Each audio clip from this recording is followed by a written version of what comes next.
नमस्कार दोस्तों, welcome back to our YouTube channel solar solution. तो कैसे हैं आप सब लोग? उम्मीद करता हूं आप सब लोग अच्छे होंगे। तो आज का सेशन जो है उसमें पिछले सेशन में हमने मैकेनिक्स पढ़ा था। मैकेनिक्स का पार्ट ए जो है वो आ चुका है और ये है पार्ट बी। ठीक है, तो पार्ट बी में हम क्या क्या चीजें कवर करने वाले हैं उसको देख लेते हैं।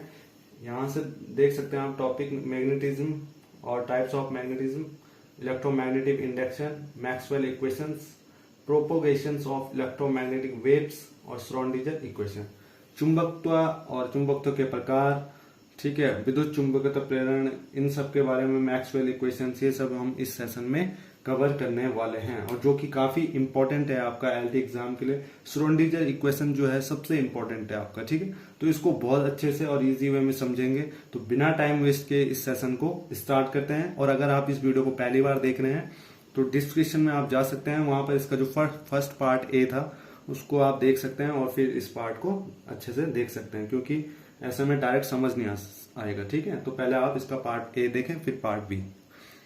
तो स्टार्ट करते हैं इसको, पहले रब कर लेते हैं यहां से।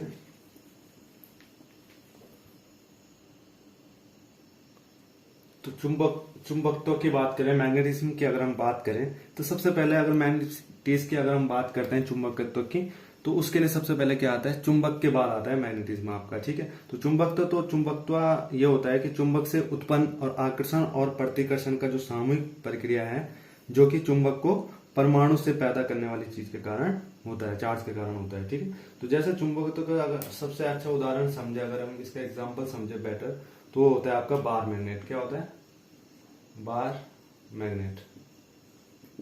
ठीक है, तो अगर हम इसकी बात कर रहे हैं चुंबकत्व की, तो चुंबकत्व चुंबक से उत्पन्न हुए जो आकर्षण और प्रतिकर्षण का जो सामूहिक प्रक्रिया होता है, ठीक है, जो कि चुंबक के परमाणु से पैदा होने वाली चार्ज के कारण होता है। ठीक है, तो ये इसका एग्जाम्पल है बार मैग्नेट। और बार मैग्नेट में अगर हम बात करें, अगर पॉजिटिव चार्ज होता है, ये आपको पता होगा। अगर नेगेटिव चार्ज होता है तो क्या होता है, और अगर पॉजिटिव और नेगेटिव है या नेगेटिव या पॉजिटिव है तो क्या होता है? जब सेम चार्जेस होते हैं तब क्या होता है? आपका प्रतिकर्षण की घटना होती है। ठीक है, ये प्रतिकर्षण होता है। और जब विपरीत साइन होते हैं या विपरीत चार्जेस होते हैं, अलग अलग चार्जेस होते हैं, तो ये आपका आकर्षण को फॉलो करता है। ठीक है, तो आकर्षण की घटना होती है। ठीक है, अब टाइप्स ऑफ मैग्नेटिज्म अगर हम बात करें तो इसके भी क्या है, कुछ टाइप हैं, 5 प्रकार के जो मुख्य हैं। ठीक है, तो इसको रब करते हैं पहले।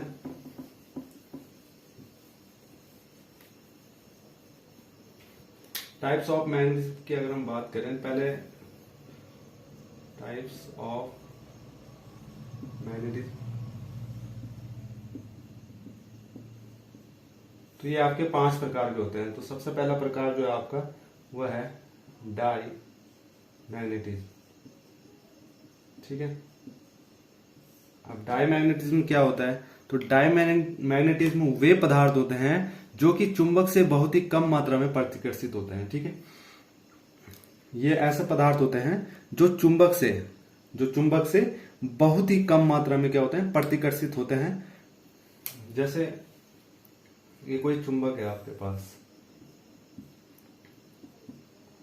इस तरीके से, ये इसका क्या है?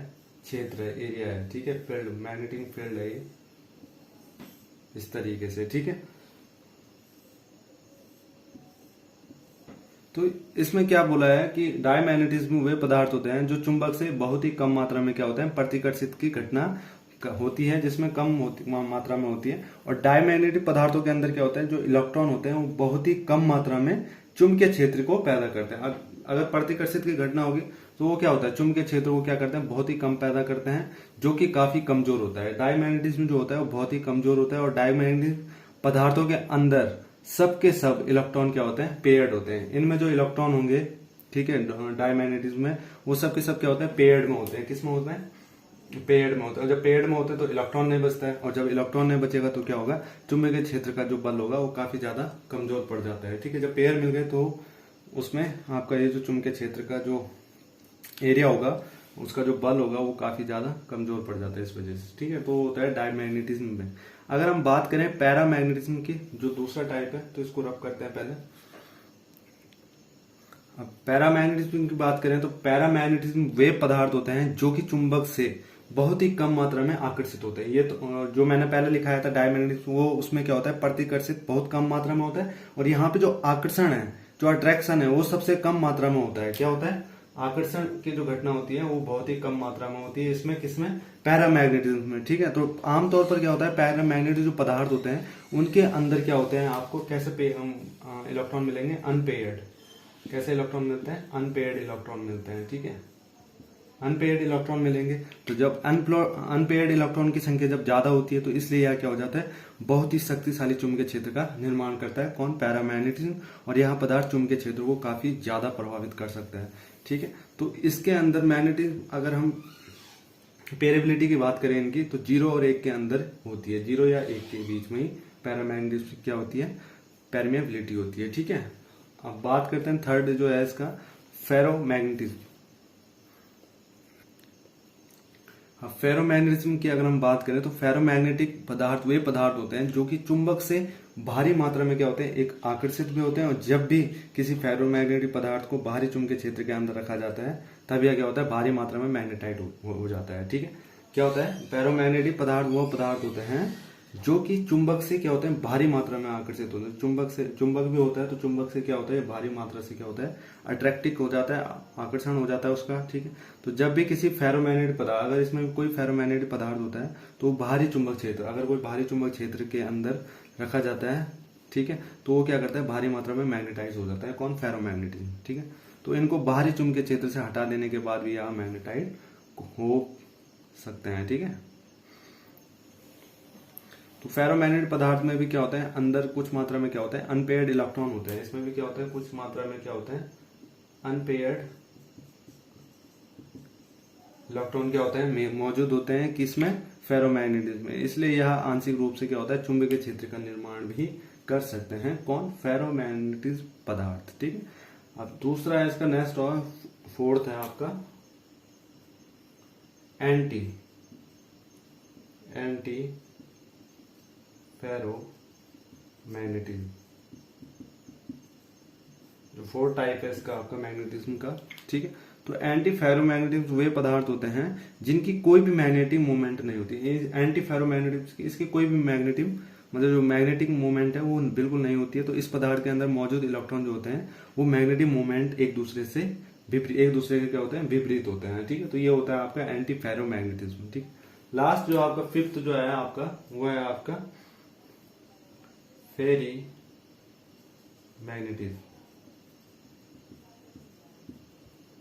फेरी मैग्नेटिज्म क्या होता है, यह एक प्रकार का अनोखा पदार्थ होता है। इसकी चुंबकीय गुणों को आप गजब ही समझ सकते हैं। ठीक है, इसके जो गुण होते हैं, मतलब इसके गुण जो होते हैं गजब के ही होते हैं। ठीक है, तो जैसे बाहरी चुंबकीय क्षेत्र को हटा देने के बाद भी यह अपना चुंबकता नहीं खोता है। ठीक है, अगर कोई बाहरी क्षेत्र है, चुंबकीय क्षेत्र है, ठीक है, तो उसको भी अगर हटा देने के बाद भी या अपना चुंबकत्व जो है, इसका मैग्नेटिज्म जो है वो उसको तब भी नहीं खोता है। इसके अलावा इन पदार्थों के अंदर जो मैग्नेटिक मूवमेंट होता है ये एक दूसरे के क्या रहता है, विपरीत रहता है। तो जिसकी वजह से यह क्या है, चुंबकीय क्षेत्र को भी पैदा कर सकता है। कौन, फेरोमैग्नेटिज्म। ठीक है, तो ये तो हुए आपके टाइप्स ऑफ मैग्नेटिज्म। ठीक है, नेक्स्ट जो है आपका, पहले इसको आप कर लेते हैं जल्दी से।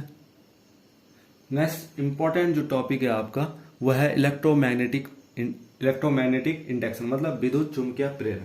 तो विद्युत चुंबकीय प्रेरण की अगर हम सिंपल सी डेफिनेशन समझे पहले, किसे हम कहते हैं विद्युत चुंबकीय प्रेरण, तो किसी बंद कुंडली में, कोई आपके पास कोई बंद कुंडली है तो और चुंबक के बीच, सपोज आपके पास कोई बंद कुंडली है इस तरीके से, ये कोई बंद कुंडली है। ठीक है, ये बंद कुंडली हो गई और एक आपके पास क्या हो गया, मैग्नेट हो गया। ठीक है, ये चुंबक हो गया आपके पास। तो बंद कुंडली और चुंबक के बीच जो सापेक्षिक गति होती है, सापेक्षिक गति के कारण कुंडली में जो विद्युत वाहक बल प्रेरित होता है, उसी घटना को, जैसे ये है और ये है, इन दोनों के बीच अगर सापेक्षिक गति करवाई जाए तो कुंडली में जो, अगर ये जो कुंडली है कोई सी भी कुंडली, तो इसमें अगर विद्युत वाहक बल प्रेरित होता है तो यही घटना आपकी क्या कहलाती है, विद्युत चुंबकीय प्रेरण। सिंपल सा है। ठीक है, तो ये नॉर्मल डेफिनेशन है आपकी। ठीक है, तो अगर हम बात करें इसकी जो खोज की है, तो इसकी खोज की है ऑस्टेड ने। ठीक है, किसने करी है, ऑस्टेड ने। और कब करी है, 1832 में। इन्होंने, साइंटिस्ट ने, ऑस्टेड ने 1832 में एक रिसर्च करा या निष्कर्ष निकाला, एक कंक्लूजन निकाला कि जब किसी चालक में विद्युत धारा प्रभावित होती है, कोई चालक है, ठीक है, उसमें जब विद्युत धारा प्रवाहित की जाती है तो उसके चारों ओर क्या होती है, जैसे ये है कोई चालक, ठीक है, ये कोई चालक है, इसमें अगर मैं करंट फ्लो करवा रहा हूँ तो इसके चारों ओर क्या होता है, एक चुंबकीय क्षेत्र उत्पन्न हो जाता है। ठीक है, इसके चारों ओर क्या होता है, एक चुंबकीय क्षेत्र उत्पन्न हो जाता है इस तरीके से। ठीक है, जब चुंबकीय क्षेत्र उत्पन्न हो जाता है तो क्या हो जाता है, विद्युत धारा के इस चुंबकीय प्रभाव से प्रभावित होकर फैराडे ने क्या किया, एक विचार प्रस्तुत किया है उन्होंने। ठीक है, जिसमें कि उन्होंने कहा है कि इसका विपरीत प्रभाव भी संभव है। ठीक है, तो चुंबकीय क्षेत्र से विद्युत धारा भी उत्पन्न हो सकती है। उन्होंने कहा है कि चुंबकीय क्षेत्र से भी विद्युत धारा उत्पन्न हो सकती है। इन्होंने तो पहले ये कहा था कि अगर हम इसको कोई, जैसे कोई ये चालक है तो इसमें हमने क्या करा, एक करंट फ्लो करवाया, और करंट फ्लो करवाया तो करंट फ्लो से क्या हुआ, इसमें एक चुंबकीय क्षेत्र उत्पन्न हुआ। ठीक है, ये तो उन्होंने कहा। जब फैराडे आए तो फैराडे ने रिसर्च करा, एक निष्कर्ष निकाला, उन्होंने भी अपना एक विचार प्रस्तुत किया। तो उन्होंने कहा क्यों ना हम चुंबकीय क्षेत्र से करंट को फ्लो, जो करंट फ्लो हो रहा है उसको उत्पन्न कर सकते हैं। ठीक है ना, उन्होंने ये कहा, सिंपल सी डेफिनेशन है कि कोई ये चालक है, सपोज इसमें मैं करंट डाल रहा हूँ, इसमें करंट मैंने ऑन कर दिया। ठीक है, इसमें करंट ऑन किया तो इस करंट ऑन करने के बाद इसमें क्या हुआ, एक चुंबकीय क्षेत्र उत्पन्न हुआ। ये है। ठीक है, उन्होंने तो ये कहा था, किसने, ऑस्टेड ने 1832 में ये निष्कर्ष निकाला। बट फैराडे ने जब विचार किया तो उन्होंने अपने एक विचार रखा कि क्यों ना हम चुंबकीय क्षेत्र से, ये कोई चुंबकीय क्षेत्र है, चुंबकीय क्षेत्र से हम इसमें एक करंट को वो कर सकते हैं, करंट भी उत्पन्न कर सकते हैं, ऐसा भी हो सकता है। उन्होंने इसको अपोजिट किया सीधा। ठीक है, तो ये चीजें हैं इसमें। तो अपने प्रयोगों से फैराडे ने क्या करा, फैराडे ने यह निष्कर्ष निकाला कि जब किसी चुंबक को किसी धारामापी से जुड़ी कुंडली के पास लाते हैं, तो इसका एक डायग्राम बना लेते हैं तो अच्छे से समझ आ जाएगा आपको। ठीक है, ये कोई कुंडली है, सोलेनॉइड समझ लेते हैं इसको। ठीक है,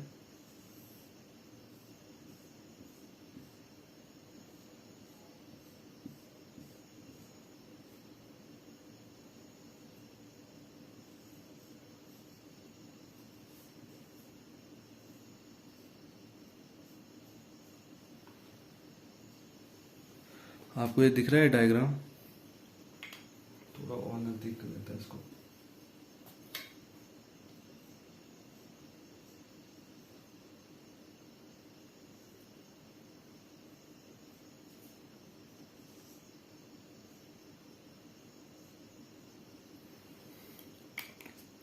तो उन्होंने कहा कि अपने प्रयोग से फैराडे ने क्या किया, जब किसी चुंबक को, अभी चुंबक है यहां पे, ठीक है,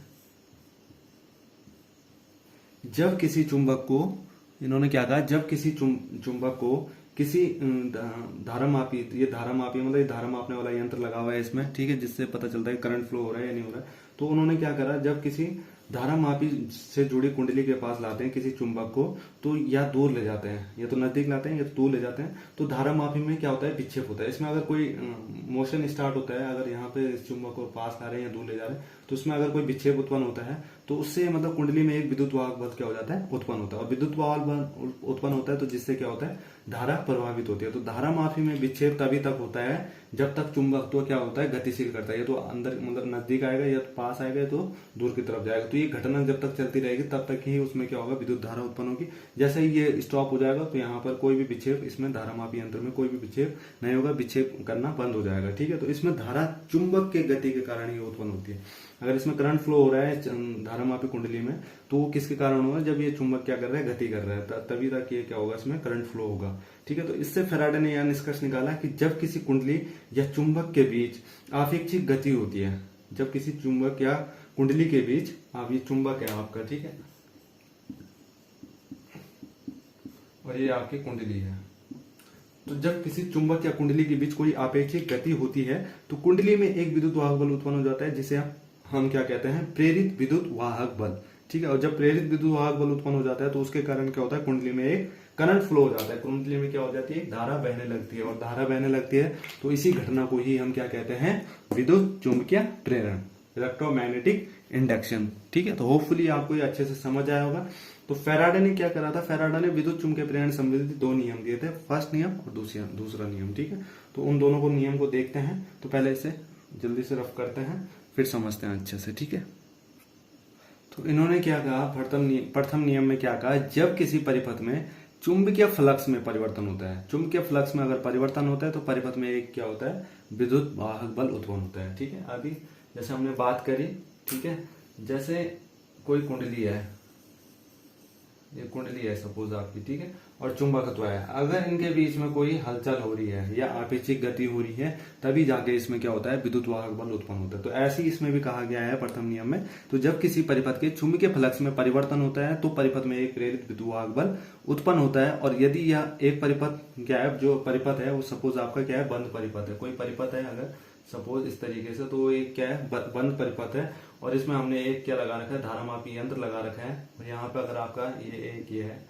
चुंबक है आपका, ठीक है। तो अगर इस तरीके से है तो उसमें अगर कोई चुंबकीय फ्लक्स में कोई परिवर्तन हो रहा है तो परिपथ में एक क्या हो रहा है, प्रेरित विद्युत वाहक बल उत्पन्न हो रहा है। तो परिपथ एक क्या है, बंद परिपथ है सपोज, ठीक है। तो एक धारा प्रवाहित होती है तो जिसे प्रेरित विद्युत धारा कहते हैं हम, ठीक है। तो यह धारा तभी तक बहेगी जब तक क्या होगा, चुंबकीय फ्लक्स जो है उसमें परिवर्तन होता है, ठीक है। अगर चुंबकीय फ्लक्स में परिवर्तन होना बंद हो जाएगा तो उसमें भी उसमें प्रेरित विद्युत धारा नहीं बहेगी, ये है कहने का मतलब। और प्रथम नियम ये है, ठीक है। तो द्वितीय नियम जो है उनका सेकंड जो लॉ है उन्होंने दिया था, तो सेकंड लॉ क्या कहता है उसको भी बता देते हैं।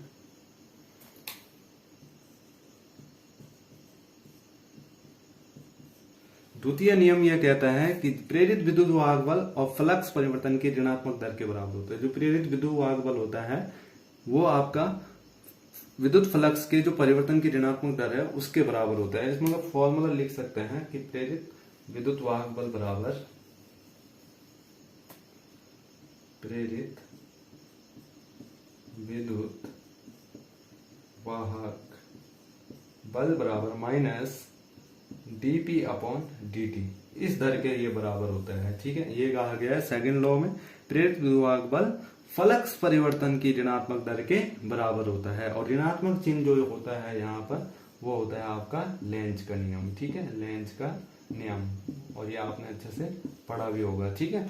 तो यह ऋणात्मक जो चिन्ह है वो लेंज के नियम को प्रदर्शित करता है, ठीक। तो जैसे अभी हमने एग्जाम्पल या डायग्राम्स के द्वारा समझाया, सॉलिनॉइड से भी आप समझ सकते हैं, उसमें एक धारामापी यंत्र लगा के चुंबक को अगर उसके आसपास ले जा रहे हैं तो उससे भी क्या होता है, उसमें धारा बहने लगती है, ठीक है। तो ये चीजें हैं, यही है आपका इलेक्ट्रोमैग्नेटिक इंडक्शन, ठीक है। और इसमें इसका फर्स्ट लॉ है फैराडे का फर्स्ट लॉ और सेकंड लॉ, तो होपफुली आपको ये समझ आया होगा। नेक्स्ट टॉपिक तो इसमें जो था वो है मैक्सवेल इक्वेशंस, मैक्सवेल की समीकरण, जो काफी इंपॉर्टेंट है आपका, ठीक है। तो इसको पहले देखते हैं जल्दी से। अब बात आती है मैक्सवेल इक्वेशन की, मैक्सवेल की समीकरण, ठीक है। तो मैक्सवेल की जो समीकरण है वो आपका विद्युत चुंबकीय को पूर्ण रूप से समझाने के लिए, किसको समझाने के लिए, विद्युत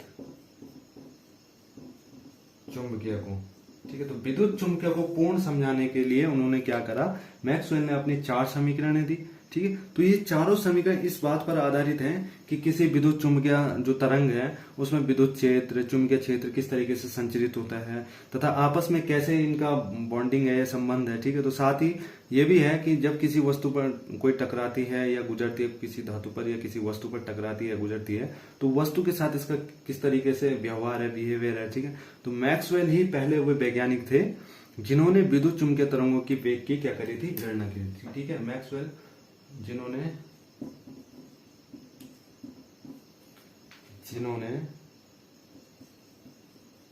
विद्युत चुंबकीय तरंगों के वेग की गणना की थी। सिर्फ मैक्सवेल ही एक ऐसे साइंटिस्ट थे जिन्होंने बताया कि तरंगों के वेग की गणना कैसे, किस तरीके से ज्ञान करना, और बताया भी था कि विद्युत चुंबकीय तरंगे प्रकाश के वेग से गति करती है। किसके वेग से गति करती है, प्रकाश के वेग से गति करती है, या संचरित होती है, ठीक है। तो मैक्सवेल ने विद्युत चुंबकत्व, मैक्सवेल ने क्या करा, विद्युत चुंबकत्व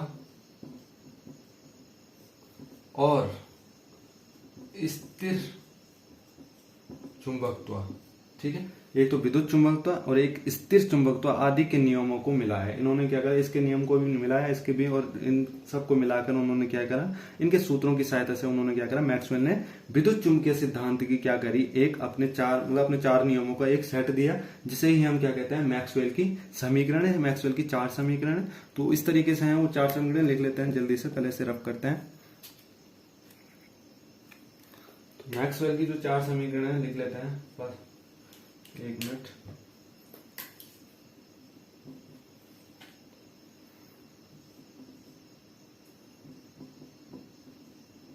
EDA equal to Q upon epsilon 0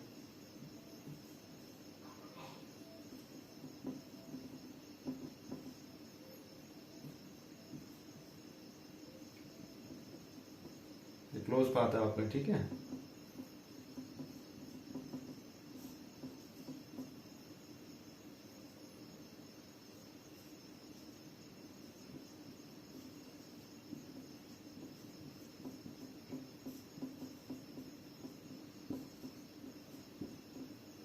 इस तरीके से दी थी चार समीकरण, मैक्सवेल की ये चार समीकरण, फर्स्ट, सेकंड, थर्ड और फोर्थ, ठीक है। तो ये जो है ये स्थिर वैद्युत में आपका गाउस का नियम है। पिछला जो पार्ट आया था पार्ट ए में तो उसमें मैंने बताया भी था आपको कि ये गाउस के नियम वगैरह ये सब आप क्या कर लेना, पढ़ लेना। अगर आपको मैंने बताया था अगर वीडियो चाहिए उसके ऊपर तो आप कमेंट में कमेंट कर सकते हैं, कमेंट बॉक्स में कमेंट कर सकते हैं, ठीक है। तो जो जब ये टॉपिक कंप्लीट हो जाएंगे उसके बाद हम उसके ऊपर डिस्कस करेंगे, ठीक है। तो गाउस का जो नियम है वो स्थिर वैद्युत में है। इसमें स्थिर वैद्युत में ये आपको जो फर्स्ट समीकरण है उस चीज के लिए ये दिया गया है समीकरण, ठीक है। किसमें? स्थिर वैद्युत में। जो सेकंड जो नियम है इनका, ये समीकरण है, ये स्थिर चुंबकत्व में है। स्थिर चुंबकत्व में गाउस का नियम है ये, ठीक है। गाउस का नियम, तो ये है आपका सेकंड। थर्ड जो है आपका, थर्ड में है कि phi yes EDS equal to minus D phi B D T, ठीक है। तो ये है आपका फैराडे का नियम, विद्युत चुंबकीय प्रेरण का नियम है आपका ये, तो इसको फैराडे का नियम भी बोल सकते हैं। और लास्ट जो है आपका, इसको हम बोल सकते हैं, मैक्सवेल का नियम ही है वैसे, इसको बोलते हैं एम्पियर का संशोधित नियम, ठीक है। एम्पियर का संशोधित नियम। तो ये है मैक्सवेल की चार समीकरण, इस तरीके से उन्होंने दी थी, ठीक है। इसके बाद जो आपका टॉपिक है वो है प्रोपगेशन ऑफ इलेक्ट्रोमैग्नेटिक वेव्स, विद्युत चुंबकीय तरंगों का संचरण किस तरीके से होता है। और इसमें जो आपका नेक्स्ट टॉपिक भी है, ठीक है, तो श्रोडिंगर जो वेव इक्वेशन है, ठीक है, तो उसको भी देखेंगे। अभी पहले इसे रब करते हैं, जल्दी से नोट कर लीजिए आप लोग इसे। तो ये आपका प्रोपेगेशन ऑफ इलेक्ट्रोमैग्नेटिक वेव्स, विद्युत चुंबकीय तरंगों का संचरण किस तरीके होता है। अगर हम संचार की बात करते हैं तो संचार का काम क्या होता है? संचार मतलब कि सूचना का आदान प्रदान करना, सूचना का, इंफॉर्मेशन को अगर इधर उधर करते हैं, एक व्यक्ति से दूसरे व्यक्ति तक पहुंचाते हैं, तो उसका आदान प्रदान जो होता है वही आपका क्या कहलाता है? संचार कहलाता है। अर्थात मतलब दो अलग अलग व्यक्ति हैं सपोज, तो अलग अलग जगह पे बैठे हैं और कम्युनिकेशन कर रहे हैं, ठीक है, या दो से अधिक भी हैं, तो अगर वो सूचनाओं को क्या कर रहे हैं? आदान प्रदान कर रहे हैं, इन्फॉर्मेशन का आदान प्रदान कर रहे हैं, ठीक है। तो इसका तात्पर्य है कि उनके मध्य क्या हो रहा है?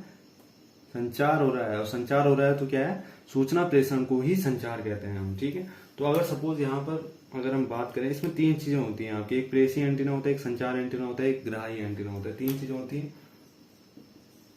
प्रेषी एंटीना, संचार एंटीना और तीसरा होता है ग्राही एंटीना। ये होता है, ये तीन चीजें होती है, तभी जाके हम क्या कर लेते हैं? कम्युनिकेशन कर लेते हैं जल्दी से आज की डेट में, ठीक है। आज की डेट में ये चीजें मतलब इसमें तीन भागों में इसको हम विस्तार से समझ सकते हैं अच्छे से, ठीक है। तो होता क्या है एक्चुअली, जहां से हमको कॉल मिलानी होती है, जैसे सपोज हमें कॉल मिला रहा है, तो वहां पर एक क्या होता है? नेटवर्क होता है। नेटवर्क होता है इस तरीके से,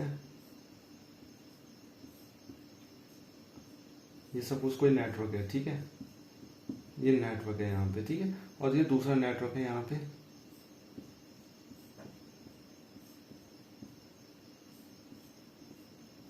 इस तरीके से ये नेटवर्क दूसरा है यहाँ पे, ठीक है। तो यहां से क्या हो रहा है कि जो मतलब यहां से सूचना को भेजा जा रहा है, कहां से? यहां से सूचना को भेजा जा रहा है, कहां पर? अंतरिक्ष में, ठीक है। तो यहां से जब सूचना को भेजा जा रहा है तो उसको हम क्या कहते हैं? प्रेषी एंटीना, ठीक है। तो यहां से क्या हो रहा है? एंटीना सूचना को विद्युत चुंबकीय तरंगों के रूप में क्या करता है? उत्सर्जित करता है, ठीक है। जो एंटीना होता है वो किस चीज में उसको एब्जॉर्ब करता है या उत्सर्जित करता है, ठीक है। तो ये करता है, उत्सर्जित करता है, और ये उत्सर्जित तरंगें क्या होती है? अंतरिक्ष में चली जाती है। और अंतरिक्ष में चली जाने के बाद जब अंतरिक्ष में चली जाती है तो वहां से क्या होता है? ये जो ग्राही एंटीना होता है, जिसको हम सूचना, जिस तक पहुंचानी है सूचना, यहां तक पहुंचानी है, तो इसको बोलते हैं हम ग्राही एंटीना, ठीक है। अब ग्राही एंटीना बोलते हैं, तो ग्राही क्या होता है? जब अंतरिक्ष से क्या होता है, इन तरंगों का ग्रहण करता है। जब अंतरिक्ष में इन तरंगों का ग्रहण हो जाता है तब उसके बाद क्या होता है, पुनः उसको किस में चेंज करता है, वास्तविक सूचना में चेंज करके क्या कर देता है, हमारे या हम तक उस चीज को या उस बात को या उस इंफॉर्मेशन को हम तक पहुंचाता है। यही है आपका प्रोपोगेशन ऑफ इलेक्ट्रोमैग्नेटिक वेव्स। बस दैट्स इट, और कुछ नहीं है। विद्युत चुम्बकीय जो तरंग है वो यही काम करती है, इस तरीके से ही काम करता है। अब आपका जो है श्रोडिंगर वेव इक्वेशन, ठीक है। तो ये है जो श्रोडिंगर वेव इक्वेशन की हम बात कर रहे हैं, वो आपका एक्चुअली नेक्स्ट जो चैप्टर है, ठीक है, क्वांटम मैकेनिक्स का। तो उसमें जो चीजें इंपॉर्टेंट है, बाकी जो चीजें हैं टॉपिक है 3 शुरू के, तो वो ऑलमोस्ट क्लियर हो चुके हैं, क्लियरिफाई पहले भी हमने डिस्कस करे हैं, ठीक है। जब एटम्स एंड न्यूक्लियाई वाले चैप्टर पढ़ रहे थे उसी में कवर हो चुका था। बाकी जो इंपॉर्टेंट चीज है श्रोडिंगर, तो वो इंपॉर्टेंट था तो उसको मैं भी करवा देता हूँ आपको, ठीक है।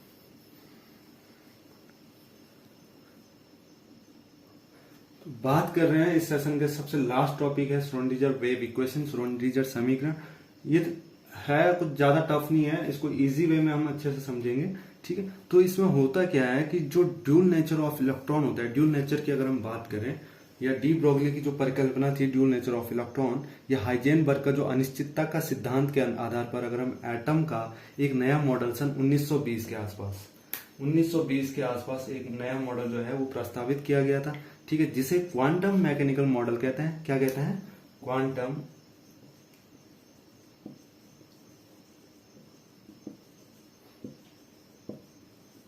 और इसे 1920 में प्रस्तावित किया गया था। तो इसमें क्या होता है, इलेक्ट्रॉन को एक कक्षा में घूमता हुआ ना मानकर किसी विशेष स्थान में इसके पाए जाने की प्रोबेबिलिटी पर बल दिया गया है, ठीक। किस पर? मतलब एक जो न्यूक्लियस है, ये इसके क्या है, ऑर्बिट है। तो न्यूक्लियस में जो इलेक्ट्रॉन है इधर बाहर इस ऑर्बिट में, ठीक है, तो ये जो इलेक्ट्रॉन है उसको एक स्थान पे ना मानकर उसको ऐसा माना गया कि वो किसी विशेष स्थान में पाए जाने की उसकी प्रोबेबिलिटी है, उस पर बल दिया गया, उस पर फोकस किया गया, इसलिए ही ये श्रोडिंगर वेव इक्वेशन को दिया गया है।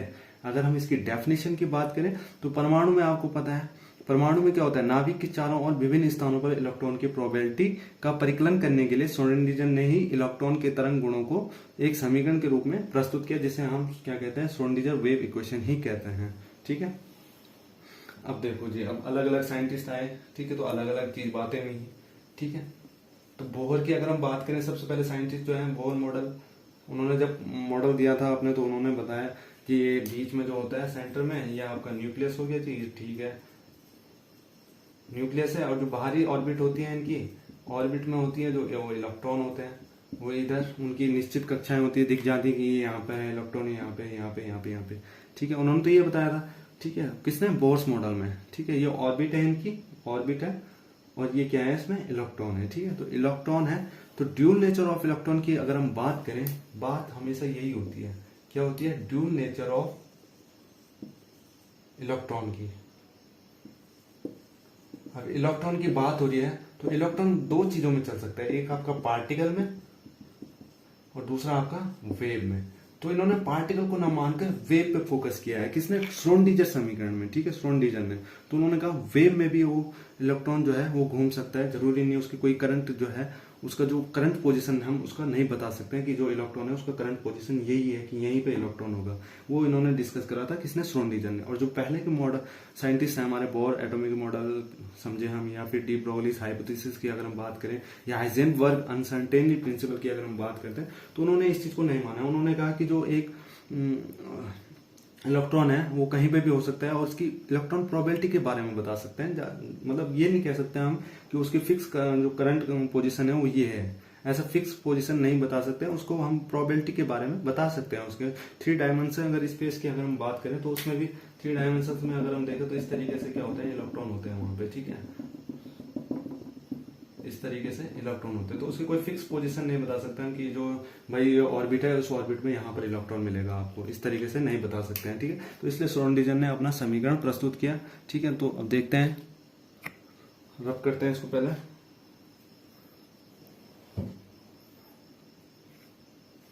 तो श्रोडिंगर ने एक समीकरण दी है इस तरीके से, एक मिनट, आपको क्लियर दिख रहा है, ठीक है। तो ये समीकरण दी है, dy² plus d² psi dz square plus 8 pi square m upon h square e minus v psi equal to 0, इस तरीके से दिया है। ये है आपका श्रोडिंगर इक्वेशन। ठीक है, अगर पेपर में आता है तो आप इस वाले को समझ सकते हैं, इस इक्वेशन को देख सकते हैं। ठीक है, तो इसको भी हम प्रूव कर सकते हैं किस तरीके से हमें फाइंड आउट करना है। इसका डेरिवेशन भी देख सकते हैं। अभी पहले तो हम समझ लेते हैं इसमें। ठीक है, तो यहाँ पर जो जो चीजें हैं वो हम समझते हैं पहले क्या क्या चीजें हैं। तो एक्स वाई अगर जेड की बात करें, एक्स वाई जेड की बात करें तो ये है आपका स्पेस कोऑर्डिनेट।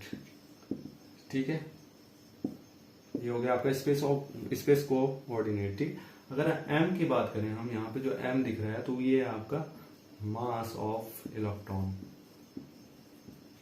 m जो है यहाँ पे मास ऑफ इलेक्ट्रॉन को शो कर रहा है। h की अगर हम बात करें तो ये प्लांक कांस्टेंट है आपका। ठीक है, और अगर हम E की बात कर रहे हैं यहाँ पे तो ये E है जो आपका वो टोटल एनर्जी है। ठीक है, अब बात करते हैं V की। तो V आपका यहाँ पर क्या है, पोटेंशियल एनर्जी। ठीक है, आपको ये दिख रहा है पहले। ठीक है, V जो है आपका यहाँ पे पोटेंशियल एनर्जी है आपका यहाँ पे। अब बात लास्ट में जो बचा है वो साई है। तो साई आपका क्या है यहाँ पे, तरंग फलन है या वेव फंक्शन बोल सकते हैं आप इसको। एक मिनट,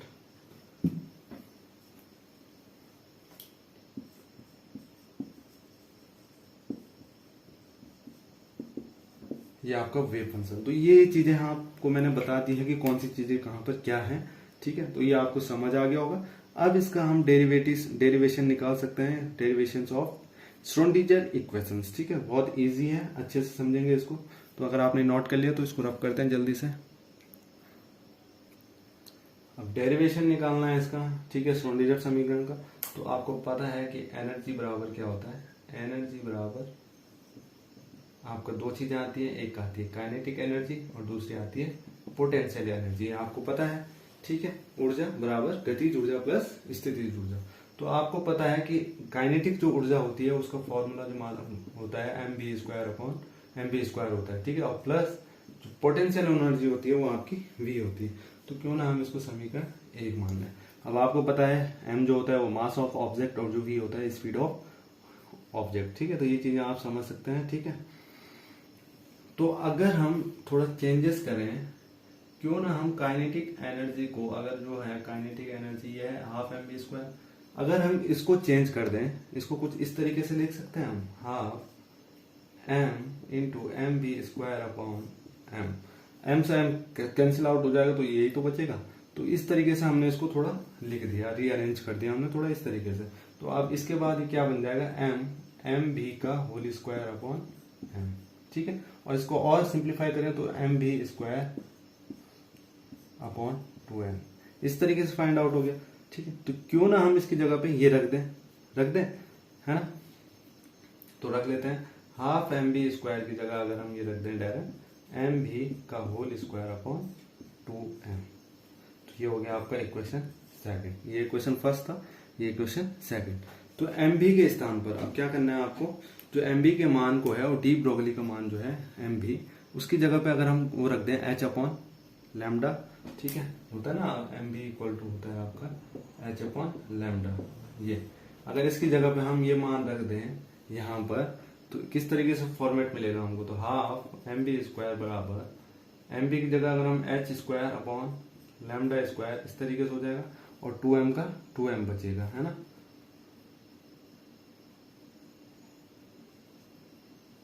टू और m, तो इस तरीके से हमें इक्वेशन मिल जाएगी। तो ये इक्वेशन हो गई आपकी थर्ड। आया आपको समझ, ये है ना एम बी की जगह हमने एच अपॉन लैम्डा रखा।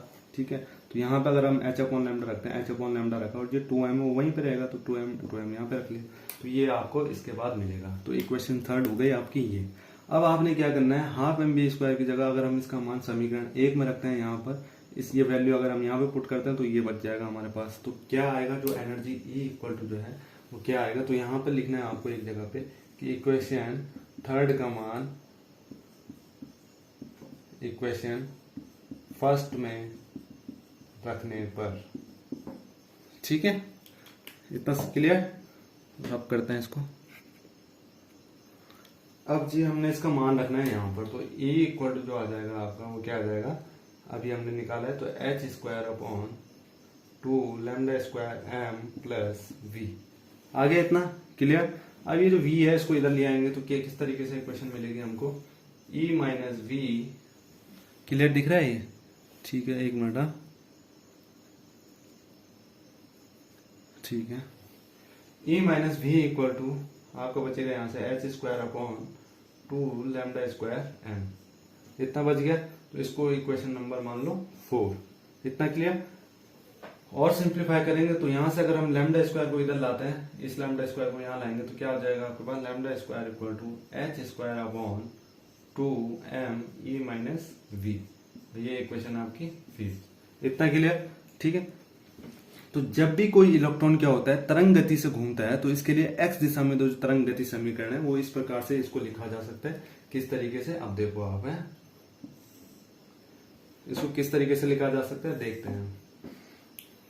D square psi upon D X square plus 4 pi square psi upon lambda square equal to 0। Equation number 6। ठीक है, 4, 5 और 6 हो गई। ठीक है, तो इतना मतलब जो तरंग गति समीकरण है, जब कोई इलेक्ट्रॉन क्या होता है जो तरंग गति में घूमता है तो उसको एक्स दिशा के लिए इस डायरेक्शन में इस तरीके से इस फॉर्मेट में लिखा जाता है फॉर्मूला। अब आपने सिग्मा लैम्डा स्क्वायर का वैल्यू निकाल रखा है, तो उस लैम्डा स्क्वायर का वैल्यू यहाँ पे आपने पुट करना है। तो किस तरीके से आपको अब लिखना है, आपने लैम्डा स्क्वायर मतलब समीकरण इक्वेशन 5 का मान इक्वेशन 6 में रखने पर। ठीक है, तो इक्वेशन 6 में अगर हम रखते हैं तो किस तरीके से,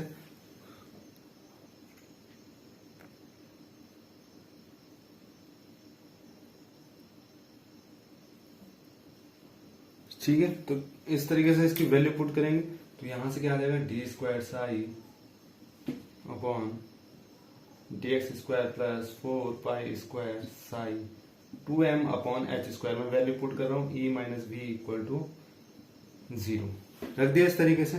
तो इसको थोड़ा और सिंप्लीफाई करेंगे तो D square psi upon D X square plus 4 pi square, यहाँ पे मैंने 2m ऐसी रखा और यहाँ से एच स्क्वायर और E माइनस वी।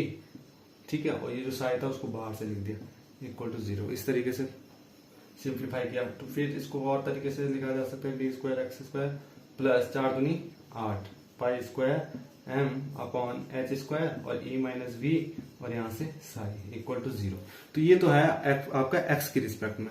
अगर हम तीनों रिस्पेक्ट की बात करें, x की निकाल दी, y का भी निकाल दें, और एक मिनट है, x, y, z तीनों अक्षों के लिए, और तीनों अक्षों के लिए निकालेंगे तो कहीं ना कहीं हमें इक्वेशन जो मिलेगी वो इस तरीके से मिलेगी, D square psi upon D X square plus D square psi upon D Y square plus D square del square psi upon del X square del Z square plus 8 pi square M upon H square E minus V psi equal to 0। तो ये है आपकी Schrodinger की समीकरण। तो hopefully आपको ये समझ आया होगा ये चीजें। ठीक है, क्लियर दिख रहा है आपको अच्छे से? तो अगर आप इस वीडियो को फर्स्ट टाइम देख रहे हैं तो चैनल को सब्सक्राइब करना ना भूलें और साथ ही साथ बेल आइकन जरूर प्रेस करें, जिससे कि हमारी न्यू वीडियो का नोटिफिकेशन सबसे पहले आपको मिलते रहे।